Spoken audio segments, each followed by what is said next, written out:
got here is pork trimmings that I got off the wild sow that I harvested 2 nights ago.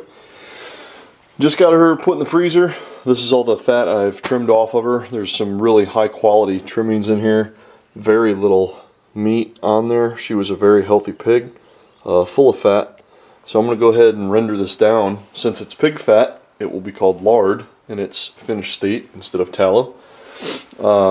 And it will remain much softer than the tallow will at room temperature.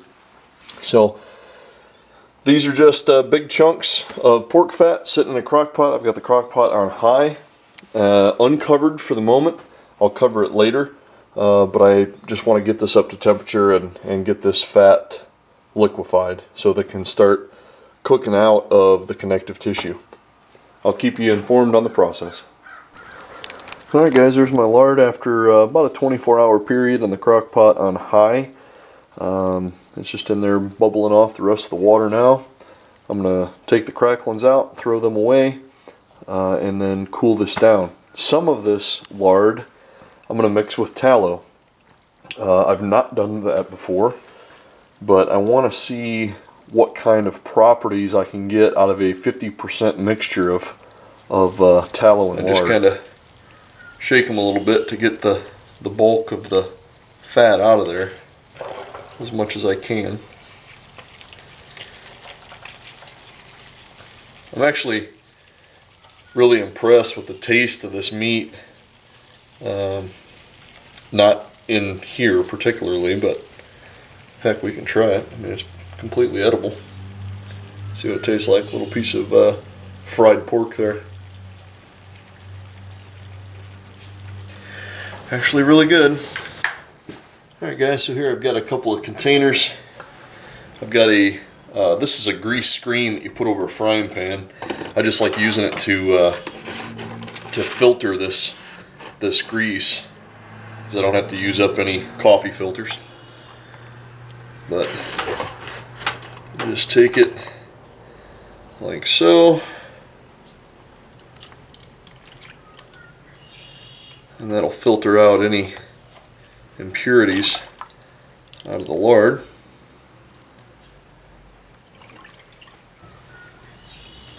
Slide this over here just a second.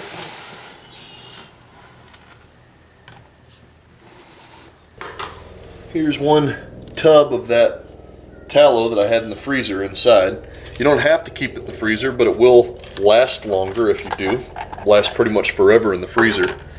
If you keep it on a shelf, it does have a shelf life. So just stick that big block in there. The melted lard tallow mixture is sufficiently melted, so I can go ahead and filter that back into the container.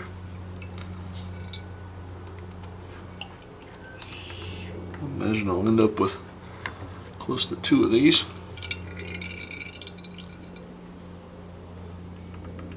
I didn't end up with quite enough to make 2 50% batches. So what I'm going to do, this is my mixture and these are my 2 pure lards. And I do want a little more lard in the tallow because I ended up with about 1/3 lard and 2/3 tallow. So all I'm going to do is reach in here, grab about 2/3 of a scoop and put a little more in each one.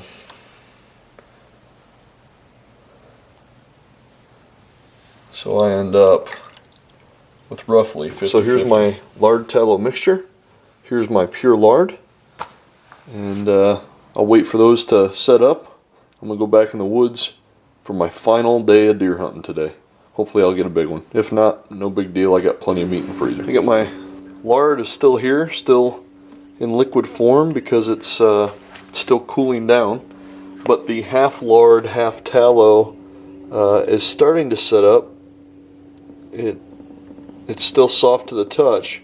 I think this is going to work out alright. I think it's going to make a even better boot dressing than pure tallow. We'll find out. Well, I let them sit in here overnight. The lard has set up. The lard tallow mixture is a really nice consistency. I like the consistency of that.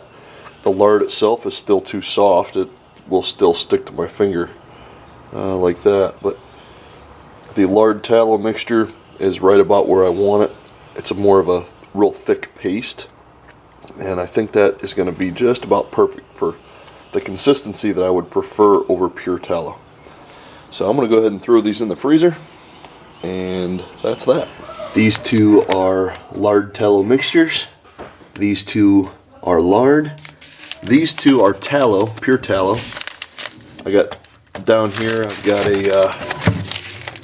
a big candle made of tallow. And here I have 4 small tins of tallow. And this is all pork up here. That's all venison down there. I do have some other cuts, and I still need to grind this. I've got at least 20 pounds that I need to turn into sausage yet. Just freeze that whole, and then I'll run it through the grinder when I get a chance to do that, probably this weekend, and then I'll wrap it up like this here. This has been the lard and lard tallow mixture. I just wanted to kind of show you that I do utilize everything that I take out of the woods. But this has been Dan Bickett with MySurvivalSpot.com. I appreciate watching, and we'll see you again real soon. Thanks a lot.